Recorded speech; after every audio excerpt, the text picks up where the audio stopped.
Hello दोस्तों and welcome to आज का ज्ञान। यहाँ आप पाएंगे धर्म और ग्रंथों की ऐसी खास बातें और उपाय जो आपको जीवन में हर पल काम आएगी। आज के ज्ञान में हम आपको बताएंगे कंस के ससुर जरासंध के बारे में कुछ अनजानी बातें। महाभारत में अनेक महारथी और बलशाली राजाओं का वर्णन है। ऐसा ही एक राजा था जरासंध। उसके जन्म और मृत्यु की कथा भी बहुत ही रोचक है। महाभारत के अनुसार मगध देश में प्रहदस्त नाम के राजा थे और उनकी 2 पत्नियां थी, लेकिन उनकी कोई भी संतान नहीं थी। एक दिन संतान की चाह में राजा महात्मा चंड कौशिक के पास गए और उनकी सेवा करने लगे। प्रसन्न होकर महात्मा ने उन्हें एक फल दिया और कहा कि यह फल अपनी पत्नी को खिला दो, तुम्हें अवश्य ही संतान की प्राप्ति होगी। राजा की 2 पत्नियां थी, इसलिए राजा ने वह फल काट कर अपनी दोनों पत्नियों को खिला दिया। समय आने पर दोनों पत्नियों के गर्भ से शिशु के 2 टुकड़े पैदा हुए।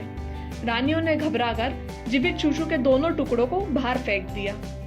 उसी समय वहां से एक राक्षसी गुजरी जिसका नाम था जरा। जब उसने शिशु के दोनों जीवित टुकड़ों को देखा तो अपनी माया से उन दोनों टुकड़ों को जोड़कर एक शिशु बना दिया। जब वह शिशु एक शरीर हो गया तो वह जोर जोर से रोने लगा।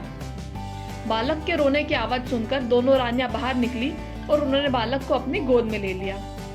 जब राजा वहां आए तो उन्होंने राक्षसी से अपना परिचय पूछा। राक्षसी ने राजा को सारी बात सच सच बता दी। राजा ने खुश होकर उस बालक का नाम जरासंध रखा, क्योंकि उसे जरा नाम की राक्षसी ने संधित किया था, यानी जोड़ा था। जरासंध बहुत ही पापी और दुष्ट प्रवृत्ति का था, जिसके चलते जरासंध का वध करने के लिए भगवान श्री कृष्ण ने योजना बनाई। योजना के अनुसार श्री कृष्ण, भीम और अर्जुन ब्राह्मण का वेश धारण करके जरासंध के पास गए और उसे कुश्ती लड़ने के लिए ललकारा। जरासंध समझ गया था कि यह कोई ब्राह्मण नहीं है। जरासंध के कहने पर श्री कृष्ण ने अपना वास्तव परिचय दिया। जरासंध ने भीम से कुश्ती लड़ने का निश्चय किया। राजा जरासंध और भीम के बीच 13 दिनों तक लगातार युद्ध चला। 14वें दिन भीम ने श्री कृष्ण का इशारा समझकर जरासंध के शरीर को 2 टुकड़ों में बांट दिया और इस तरह जरासंध का वध हो गया। जरासंध का वध करके भगवान श्री कृष्ण ने उसकी कैद में जितने भी राजा थे उन सभी को आजाद कर दिया और उन्हें युधिष्ठिर का चक्रवर्ती पद प्रदान करने के लिए राजसूय यज्ञ करने में मदद करने को कहा।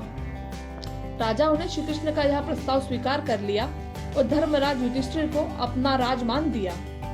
भगवान श्री कृष्ण ने जरासंध के पुत्र सहदेव को अभयदान देकर मगध राज का राजा बना दिया।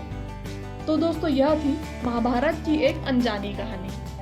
अगर ये वीडियो आपको पसंद आया हो तो इसे लाइक, कमेंट और शेयर जरूर करें और हमारी चैनल आज का ज्ञान को सब्सक्राइब करना ना भूलें।